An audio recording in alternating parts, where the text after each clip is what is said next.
Differences in dopamine signals in patients with history of alcohol use disorder. Differences in dopamine signals in patients with history of alcohol use disorder.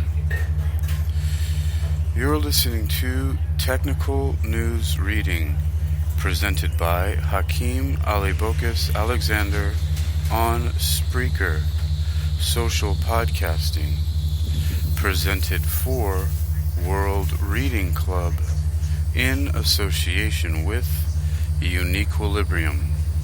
This edition's reading focus comes to us from Neuroscience News.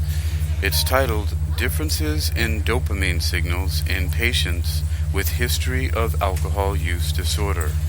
It was published under the categories of Neuroscience and Psychology on February 7th, 2023. Summary.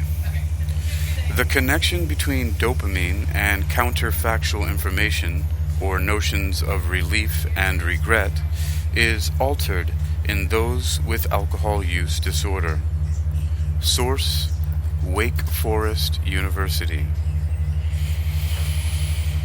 Dopamine is a neurotransmitter that's made in the brain and acts as a chemical messenger, communicating between nerve cells in the brain and the rest of the body. Dopamine can impact how people think and feel. While it's most often associated with being a feel-good hormone, its role in functions such as movement, cognition, and learning is an area of current research. Researchers are also working to better understand the impact that substance abuse or addiction disorders have on dopamine levels and behavior. In a new study from Wake Forest University School of Medicine, scientists have demonstrated that the connection between dopamine and counterfactual information, which is related to the psychological notions of regret and relief, appears altered by alcohol use disorder. The findings appear in the February issue of the Journal of Neurosurgery. Kenneth T. Kishida, Ph.D., Associate Professor of Physiology and Pharmacology and Neurosurgery at Wake Forest University School of Medicine, studies neurotransmitters and their role in human behavior and decision-making. Using fast scan cyclic voltammetry, an electrochemical technique, Kishida's team can detect and measure serotonin and dopamine in real time. Taking these measurements is very challenging and can only be done during invasive procedures such as deep brain stimulation, DBS, brain surgery, which is commonly used to treat conditions such as epilepsy, Parkinson's disease, essential tremor, and obsessive-compulsive disorder. For this study, Kishida's team collaborated with neurosurgeons Stephen B. Tatter, MD, and Adrian W. Laxton, MD, to insert a carbon fiber microelectrode deep into the brain of 4 patients at Atrium Health Wake Forest Baptist Medical Center who were scheduled to receive DBS to treat their movement disorders. 2 of the participants had a history of alcohol use disorder, and 2 did not. While the participants were awake in the operating room, they played a simple computer game. As they played the game, dopamine measurements were taken in the striatum, the part of the brain that controls cognition, reward, and coordinated movements. We measured dopamine once every 100 milliseconds during a sequence of fairly simple decisions, Kishida said. The game involved a series of choices between sure bets or 50% chance gambles for small amounts of money. Each task involved one simple decision. On one side of the screen, the patient saw one number, a sure bet. If the study participant selected the sure bet, they would win that amount. On the other side of the screen, the participant saw 2 numbers, which were separated by a line. This was the gamble outcome, and the participant would win either of the 2 numbers with an equal 50% chance. Sometimes taking the gamble was technically the better outcome, but sometimes it wasn't, Kishida said. We were able to assess how participants made choices and what dopamine was doing as they did so. The research team found distinct differences in how the brain releases dopamine based on participants' alcohol use disorder history. Dopamine levels in participants with alcohol use disorder following game outcomes associated with relief were lower in patients without, or lower than in patients without alcohol use disorder. We've shown before that dopamine levels in humans seem to track information related to regret and relief, Kishida said. Previous research suggests that learning from regret is impaired in patients with alcohol use disorder.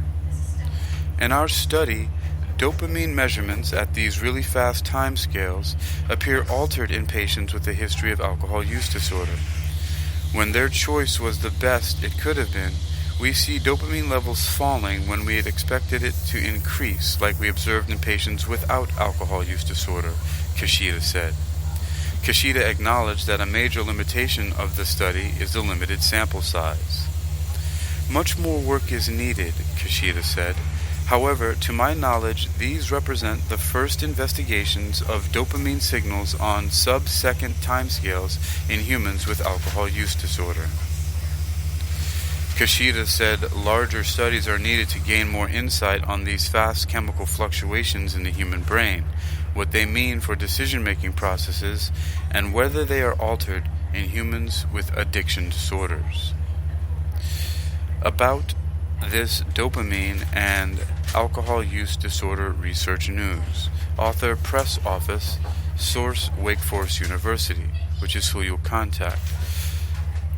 Original research is under closed access and is from a paper titled Intracranial Sub-Second Dopamine Measurements During a Sure Bet or Gamble Decision-Making Task in Patients with Alcohol Use Disorder Suggest Diminished Dopaminergic Signals About Relief by Brittany Liebenow and others in Neurosurgical Focus. You've been listening to Technical News Reading presented by Hakeem Alibokis Alexander on Spreaker, Social Podcasting, presented for World Reading Club in association with UniquilibriuM. Neuroscience News continues with an abstract from the paper titled Intracranial Sub-Second Dopamine Measurements During a Sure Bet or Gamble Decision-Making Task in Patients with Alcohol Use Disorder Suggest Diminished Dopaminergic Signals About Relief. Objective. To the author's knowledge, no data have been reported on dopamine fluctuations on sub-second timescales in humans with alcohol use disorder, AUD. In this study, dopamine release was monitored in 2 patients with and 2 without a history of AUD during a Sure Bet or Gamble SBORG decision-making task to begin to characterize how sub-second dopamine responses to counterfactual information related to psychological notions of regret and relief in AUD may be altered. Methods. Measurements of extracellular dopamine levels were made once every 100 microseconds using human voltammetric methods. Measurements were made in the caudate during deep brain stimulation, electrode implantation surgeries for treatment of movement disorders in patients who did or did not have a history of alcohol use disorder. Participants performed an SBORG decision-making task in which they made choices between sure bets and 50% chance monetary gamble outcomes. Results. Fast changes were found in dopamine levels that appeared to be modulated by what could have been and by patients' AUD status. Positive counterfactual prediction errors related to relief differentiated patients with versus without a history of AUD. Conclusions. Dopaminergic encoding of counterfactual information appears to differ between patients with and without AUD. The current study has a major limitation of a limited sample size, but these data provide a rare insight into dopaminergic physiology during real-time decision-making in humans with an addiction disorder.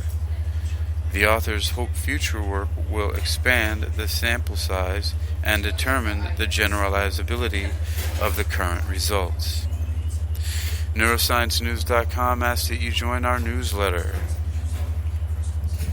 Sign up to receive our recent neuroscience headlines and summaries sent to your email once a day, totally free. We hate spam and only use your email to contact you about newsletters. You can cancel your subscription anytime. Neuroscience News posts science research news from labs, universities, hospitals, and news departments around the world. Science articles can cover neuroscience, psychology, AI, robotics, neurology, brain cancer, mental health, machine learning, autism, Parkinson's, Alzheimer's, brain research, depression, and other topics related to cognitive sciences. You've been listening to Technical News Reading, presented by Hakeem Ali Bokus Alexander on Spreaker, social podcasting, presented for World Reading Club in association with UniquilibriuM. This edition's reading focus comes to us from neurosciencenews.com. You can read this article and others like it for yourself by visiting neurosciencenews.com. That's neurosciencenews.com.